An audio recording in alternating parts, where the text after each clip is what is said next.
Hi hello ಎಲ್ಲರಿಗೂ ನಮಸ್ಕಾರ. Welcome to Bala Bhimaraya Varma Foundation YouTube channel. ನಾನು ಮಹೇಶ್ ಲಾಳಿ ಸ್ಟಾಕ್ ಮಾರ್ಕೆಟಲ್ಲಿ ಟ್ರೇಡಿಂಗ್ ಮಾಡ್ತೀನಿ. ಬೇಸಿಕಲಿ ನಾನು ಸ್ಟಾಕ್ ಮಾರ್ಕೆಟು, ಫಾರೆಕ್ಸು, ಕ್ರಿಪ್ಟೋದಲ್ಲೂ ಟ್ರೇಡಿಂಗ್ ಮಾಡ್ತೀನಿ. ನಾನು ಸ್ಟಾಕ್ ಮಾರ್ಕೆಟ್ ಬಗ್ಗೆ ಎಕ್ಸ್ಪ್ಲೇನ್ ಮಾಡೋಣ ಅಂತ ಹೇಳಿ ಯೂಟ್ಯೂಬ್ ಚಾನಲ್ ಮಾಡಿದ್ದೀನಿ. ಯೂಟ್ಯೂಬ್ ಚಾನಲ್ ಹೆಸರು Bala Bhimaraya Varma Foundation YouTube channel. ನೀವು ಅದನ್ನು ಸಬ್ಸ್ಕ್ರೈಬ್ ಮಾಡಿ ಸಪೋರ್ಟ್ ಮಾಡಿ. ವಿಡಿಯೋಗಳು ಚೆನ್ನಾಗಿ ಅನಿಸಿದ್ರೆ ಲೈಕ್ ಮಾಡಿರಿ. ಹಾಗೆ ನಿಮ್ದೇನಾದ್ರು ಅನಿಸಿಕೆಗಳಿದ್ರೆ ಅಥವಾ ನಮ್ದೇನಾದರೂ ಮಿಸ್ಟೇಕ್ ಕಂಡು ಬಂದ್ರೆ ನೀವು ಅದನ್ನು ಕಮೆಂಟ್ ಮೂಲಕ ನಮ್ಗೆ ತಿಳಿಸಿ, ನಮ್ಗೆ ತಿದ್ಕೊಳ್ಳೋಕೆ ಒಂದು ಅವಕಾಶ ಆಗುತ್ತೆ. ನೋಡಿ, ಸ್ಟಾಕ್ ಮಾರ್ಕೆಟಲ್ಲಿ ಎರಡು ಥರ ಇನ್ವೆಸ್ಟ್ಮೆಂಟ್ ಇದ್ದಾವೆ. ಒಂದು ಇನ್ವೆಸ್ಟ್ಮೆಂಟು, ಇನ್ನೊಂದು ಟ್ರೇಡಿಂಗ್. ಇನ್ವೆಸ್ಟ್ಮೆಂಟ್ ಅಂದರೆ ಇವತ್ತು ಹೂಡಿಕೆ ಮಾಡಿ 6 ತಿಂಗಳು ಬಿಟ್ಟು ಅಥವಾ 1 ವರ್ಷ ಬಿಟ್ಟು ಅಥವಾ 5 ವರ್ಷ ಬಿಟ್ಟು ಅಥವಾ ನಿಮ್ಗೆ ಪರವಾಗಿಲ್ಲ ಅಂದರೆ 10 ವರ್ಷ ಬಿಟ್ಟು ನಾನು ದುಡ್ಡು ತೊಗೋತೀನಿ ಅಂದರೆ ಅದು ಇನ್ವೆಸ್ಟ್ಮೆಂಟು. ಟ್ರೇಡಿಂಗ್ ಅಂದರೆ ಇವತ್ತು ದುಡ್ಡು ಹಾಕಿ 1 ತಿಂಗಳು 2 ತಿಂಗಳು ಅಥವಾ 3 ತಿಂಗಳೆಲ್ಲ ದುಡ್ಡು ತೊಗೋತೀನಿ ಅಂದರೆ ಅದು ಟ್ರೇಡಿಂಗು. ಈ ಟ್ರೇಡಿಂಗ್ನಲ್ಲಿನೇ ಇಂಟ್ರಾಡೇ ಅಂತಿದೆ. ಇಂಟ್ರಾಡೇ ಅಂದರೆ ಇವತ್ತು ದುಡ್ಡು ಹಾಕಿ ಇವತ್ತೇ ದುಡ್ಡನ್ನು ತೊಗೊಳ್ಳೋದು. ಅಂದರೆ ಮಾರ್ಕೆಟು ಇವತ್ತು ಮುಂಜಾನೆ 9:15 ಓಪನ್ ಆದರೆ ಮಧ್ಯಾಹ್ನ 3:15 ಕ್ಲೋಸ್ ಆಗುತ್ತೆ. ಸೊ ಅಷ್ಟರೊಳಗಡೆ ನೀವು ದುಡ್ಡು ಹಾಕಿ ದುಡ್ಡು ತೊಗೋಬೇಕು. ಅದು ಲಾಭ ಆದರೂ ಸರಿ, ನಷ್ಟ ಆದರೂ ಸರಿ. ಹೀಗಾಗಿ ಸುಮಾರು ಜನ ಏನು ಮಾಡ್ತಾರೆ, ಸ್ಟಾಕ್ ಮಾರ್ಕೆಟಲ್ಲಿ ದುಡ್ಡು ಮಾಡ್ಬೇಕಂತೇಳಿ ದುಡ್ಡನ್ನೆಲ್ಲ ಸ್ಟಾಕ್ ಮಾರ್ಕೆಟಲ್ಲಿ ಹಾಕಿ ಇನ್ವೆಸ್ಟ್ಮೆಂಟ್ ಮಾಡಲ್ಲ, ಟ್ರೇಡಿಂಗ್ ಮಾಡ್ತಾರೆ. ಟ್ರೇಡಿಂಗ್ ಮಾಡಿದ್ರೆ ಏನಾಗುತ್ತೆ, ಅವ್ರಿಗೆ ಟ್ರೇಡಿಂಗ್ ಹೇಗೆ ಮಾಡಬೇಕಂತ ಗೊತ್ತಿರಲ್ಲ. ಅವ್ರೇನು ಮಾಡ್ತಾರೆ, ಯಾರ್ದೋ ಟಿಪ್ಸು, ಯಾರ್ದೋ ಕಾಲ್ಸನ್ನ ಪ್ರೊವೈಡ್ ಮಾಡ್ತಾರಲ್ಲ, ಅವ್ರದ್ದು ಟಿಪ್ಸು ಕಾಲ್ಸನ್ನು ತೊಗೊಂಡು ಇವರು ಅವ್ರು ಹೇಳ್ದಂಗೆ ಎಲ್ಲಿ ಬೈಯಿಂಗ್ ಮಾಡೋಂತಾರೋ ಅಲ್ಲಿ ಬೈಯಿಂಗ್ ಮಾಡ್ತಾರೆ, ಎಲ್ಲಿ ಸೆಲ್ಲಿಂಗ್ ಮಾಡೋಂತಾರೋ ಅಲ್ಲಿ ಸೆಲ್ಲಿಂಗ್ ಮಾಡ್ತಾರೆ.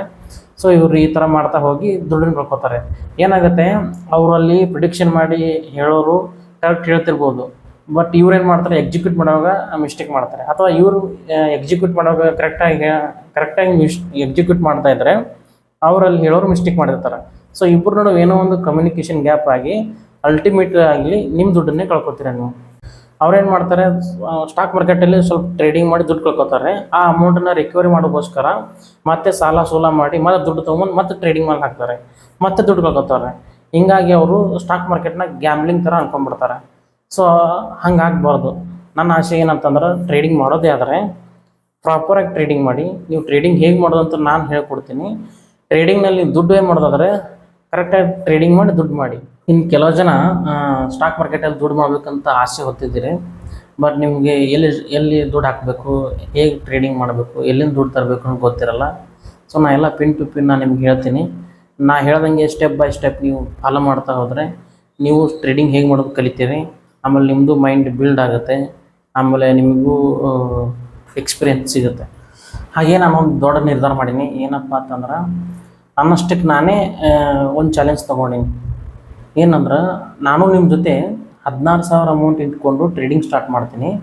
ಅದನ್ನು 1 ಕೋಟಿ ಆಗುವವರೆಗೂ ನಾನು ನಿಮ್ಮ ಜೊತೆ ಡೈಲಿ ಏನು ಟ್ರೇಡ್ ಮಾಡಿದೆ, ಏನಿಲ್ಲ, ಏನು ನಡೀತು ಮಾರ್ಕೆಟಲ್ಲಿ ಅಂತ ನಾನು ಡೈಲಿ ನಿಮಗೆ ನನ್ನ ಡಿಮ್ಯಾಟ್ ಅಕೌಂಟನ್ನು ನಿಮ್ಮ ಜೊತೆ ಶೇರ್ ಮಾಡ್ತಾ ಇರ್ತೀನಿ. ಸೊ ನಿಮಗೂ ಇದರಲ್ಲಿ ಡೇ ಬೈ ಡೇ ಕಲಿಯೋಕ್ಕಿರುತ್ತೆ. ಇವತ್ತು ಏನಾಯಿತು, ಏನಿಲ್ಲ, ನಾ ಇವತ್ತು ಎಮೋಷ್ನಲ್ ಹೆಂಗೆ ಕಂಟ್ರೋಲ್ ಮಾಡಿದ್ವಿ, ಹೆಂಗಿಲ್ಲ, ಇವತ್ತು ಲಾಭ ಆಯಿತಾ, ನಷ್ಟ ಆಯಿತಾ. ಒಂದು ಸಣ್ಣ 16,000 ಅಮೌಂಟ್ ಇಟ್ಕೊಂಡು 1 ಕೋಟಿ ಆಗುವವರೆಗೂ ನಾನು ಡೈಲಿ ಅಪ್ಡೇಟ್ ಮಾಡ್ತಾ ಹೋಗ್ತೀನಿ. ಸೊ ನಿಮಗೂ ಗೊತ್ತಾಗುತ್ತೆ ಸ್ಟಾಕ್ ಮಾರ್ಕೆಟಲ್ಲಿ ಹೇಗೆ ಟ್ರೇಡಿಂಗ್ ಮಾಡಬೇಕಂತೇಳಿ. ಸೊ ನಾನು ಅದನ್ನು ಹೇಗೆ ಮಾಡ್ಬೇಕಂತೇಳಿ ಮುಂದಿನ ವಿಡಿಯೋಗಳು ನಾನು ನಿಮ್ಗೆ ಹೇಳ್ತೀನಿ. ಹಾಗೆಯೇ ಇನ್ನೊಂದು ವಿಚಾರ ಏನಪ್ಪ ಅಂತಂದ್ರೆ, ನೀವು ಟ್ರೇಡಿಂಗೇ ಮಾಡೋದಾದರೆ ನಿಮ್ಮ ಸ್ವಂತ ದುಡ್ಡಲ್ಲಿ ಮಾಡಿ. ಅಂದರೆ ನೀವು ಫಸ್ಟು ಕೆಲಸಕ್ಕೆ ಹೋಗಿ ಯಾವುದಾದ್ರೂ ಒಂದು ಕೆಲಸ ಮಾಡಿ, ಅದರಲ್ಲಿ ಸ್ವಲ್ಪ ಅಮೌಂಟನ್ನು ಸೇವ್ ಮಾಡಿ ಆ ಅಮೌಂಟಿಂದ ಟ್ರೇಡಿಂಗ್ ಸ್ಟಾರ್ಟ್ ಮಾಡಿ. ಸಾಲ ಮಾಡಿ ಟ್ರೇಡಿಂಗ್ ಮಾಡೋಕ್ಕೆ ಹೋಗಬೇಡಿ. ಯಾಕಂದರೆ ಈ ಟ್ರೇಡಿಂಗ್ ಹೆಂಗೆ ಅಂದರೆ, ಇವತ್ತು ಲಾಭ ಆದರೆ ಓಕೆ, ಲಾಸ್ ಆಗಿಬಿಟ್ರೆ ಸಾಲ ಮಾಡಿರ್ತಾರೆ, ಎಲ್ಲ ಅಮೌಂಟ್ ಹೋಗಿಬಿಡುತ್ತೆ. ಆಮೇಲೆ ಆ ಅಮೌಂಟನ್ನು ರಿಕವರ್ ಮಾಡೋದು ತುಂಬ ಕಷ್ಟ ಆಗುತ್ತೆ. ಮತ್ತು ಟ್ರೇಡಿಂಗ್ನಲ್ಲಿ ದುಡ್ಡು ಹಾಕಿ ಮತ್ತೆ ತುಂಬ ಅದು ತಲೆನೋವಾಗುತ್ತೆ. ಅದನ್ನೆಲ್ಲ ಮಾಡೋಕ್ಕೆ ಹೋಗಬೇಡಿ.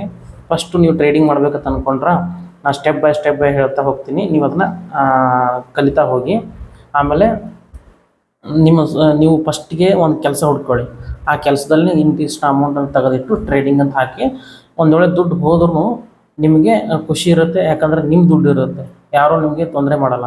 ನಾನು ದುಡ್ಡು ಕೊಡಪ್ಪ ಅಂತ ಯಾರೂ ನಿಮ್ಗೆ ಕಿರಿಕಿರಿ ಮಾಡಲ್ಲ.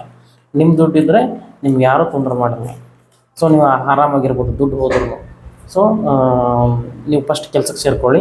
ನಾನು ಇನ್ನು 2 ಡೇಸಲ್ಲಿ ನಾನು ರೆಗ್ಯುಲರ್ ವಿಡಿಯೋ ಸ್ಟಾರ್ಟ್ ಮಾಡ್ತೀನಿ. ನಾನು 16,000 ಅಮೌಂಟನ್ನು ಹೇಗೆ ಫಸ್ಟಿಗೆ ನಾನು 16,000 ಅಮೌಂಟ್ನ ಎಲ್ಲಿಂದ ಅರ್ನ್ ಮಾಡ್ತೀನಿ, ಆಮೇಲೆ ಆ 16,000 ಅಮೌಂಟ್ ಇಟ್ಕೊಂಡು ಡೈಲಿ ನಾನು ಹೇಗೆ ಟ್ರೇಡಿಂಗ್ ಮಾಡ್ತಾ ಹೋಗ್ತೀನಿ, ಡೈಲಿ ಎಷ್ಟು ಪ್ರಾಫಿಟ್ನಲ್ಲಿ ನಾನು ಖುಷಿಯಾಗಿರ್ತೀನಿ, ಆಮೇಲೆ ನಾನು ಎಮೋಷ್ನಲ್ ಹೆಂಗೆ ಕಂಟ್ರೋಲ್ ಮಾಡ್ತೀನಿ ಅಂತ ನಿಮ್ಗೆ ತೋರಿಸ್ತಾ ಹೋಗ್ತೀನಿ. ನೀವು ಅದನ್ನು ನೋಡಿ ಕಲಿಬೋದು. ಓಕೆ ಡೈಲಿ ನಮ್ಗೆ ಇಷ್ಟೇ ಆಗುತ್ತೆ ಅಂತ ನೀವು ಒಂದು ಐಡಿಯಾ ಬರುತ್ತೆ. ಆಮೇಲೆ ಎಲ್ಲರೂ ಹೇಳ್ತಾರೆ ಇಷ್ಟು ಅಮೌಂಟಿಂದ ಇಷ್ಟು ಅರ್ನ್ಬೋದು. ಅಂದರೆ ಉದಾಹರಣೆಗೆ ಕೆಲವರು ಹೇಳ್ತಾರೆ 10,000 ಅಮೌಂಟ್ ಇಟ್ಕೊಂಡು ದಿನ 1,000 ಮಾಡ್ಬೋದು ಅಂತೇಳಿ. ಅದೆಲ್ಲ ಆಗೋಲ್ಲ. ಸೊ ಏನಾಗುತ್ತೋ ಅದನ್ನಟ್ಟೆ ತೋರಿಸ್ತೀನಿ, ಅದನ್ನಟ್ಟೆ ತಿಳ್ಕೊಳ್ಳಿ. ಯಾವಾಗಲೂ ದೊಡ್ಡದಾಗಿ ಆಸೆ ಪಡೋಕ್ಕೆ ಹೋಗ್ಬೇಡಿ. ಒಂದು ಚಿಕ್ಕ ಅಮೌಂಟ್ ಇದೆ ಅಂತಂದರೆ ಚಿಕ್ಕ ಅಮೌಂಟಿಗೆ ಖುಷಿ ಪಡಿ. ಚಿಕ್ಕ ಅಮೌಂಟೇ ಮುಂದೊಂದು ದಿವಸ ನಿಮ್ಗೆ ದೊಡ್ಡ ಅಮೌಂಟಾಗಿ ಕ್ರಿಯೇಟ್ ಮಾಡ್ತವೆ. ಸೊ ನೀವು ಚಿಕ್ಕ ಅಮೌಂಟಿಗೆ ಖುಷಿ ಪಡ್ತಾ ಹೋಗ್ಬೇಕು ನನ್ನ ಜೊತೆ ಇರೋದಾದರೆ. ಸೊ ನಾನು ನಿಮಗೆ ನೆಕ್ಸ್ಟ್ ಇನ್ 2 ಡೇಸ್ ವೀಡಿಯೋದಲ್ಲಿ 2 ಡೇಸ್ ಆದಮೇಲೆ ನಾನು ನಿಮ್ಮ ಜೊತೆ ಒಂದು ಕೆಲಸಕ್ಕೆ ಸೇರ್ಕೋತೀನಿ. ಆ ಕೆಲಸದಿಂದ ಬರೋ ಅಮೌಂಟನ್ನು ಸೈಡಲ್ಲಿ ತೆಗೆದಿಡ್ತೀನಿ.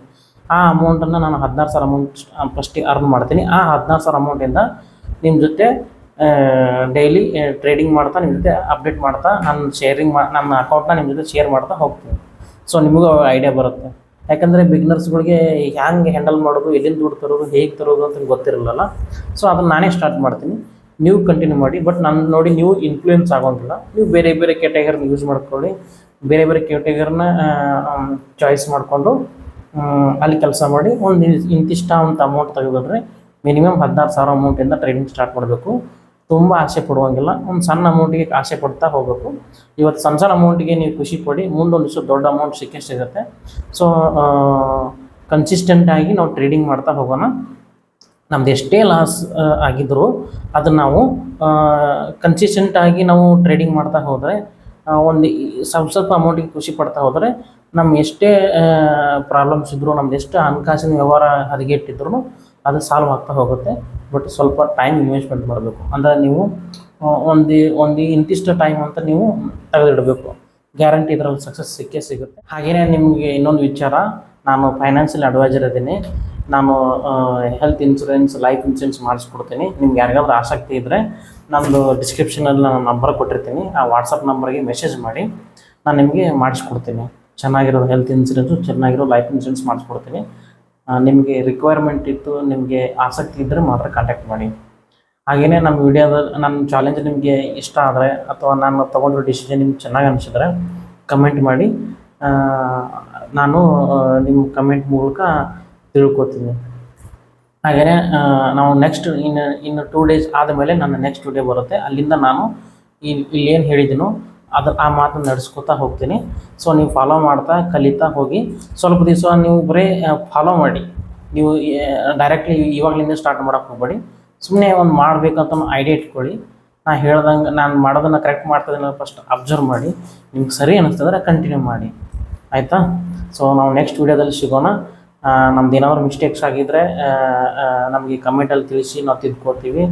ಆಮೇಲೆ ನಮ್ಮ ಇದು ಚಿಕ್ಕ ಪುಟಾಣಿ ಚಾನಲ್ಲು ಇವಾಗಲೇ ಓಪನ್ ಮಾಡಿದ್ದೀವಿ. ನೀವೇ ಇದನ್ನು ಬೆಳೆಸಿ, ಹರಿಸಿ, ಹಾರೈಸಿ, ನೀವೆಲ್ಲ ನಮ್ಮನ್ನ ಬೆಳೆಸ್ತೀರಿ ಅಂತ ಅಂದ್ಕೊಂಡಿದ್ದೀನಿ. ಎಲ್ಲರಿಗೂ ನಮಸ್ಕಾರಗಳು. ನೆಕ್ಸ್ಟ್ ವಿಡಿಯೋದಲ್ಲಿ ಸಿಗೋಣ. ಆದಷ್ಟು ಬೇಗ ನೆಕ್ಸ್ಟ್ ವಿಡಿಯೋ ಬರುತ್ತೆ. ಅಲ್ಲಿಂದ ನಾನು ನನ್ನ ಮಾತು ಕೊಟ್ಟಂತೆ ನಡೆಸ್ಕೊತೀನಿ. Thank you. ಎಲ್ಲರಿಗೂ ಧನ್ಯವಾದ.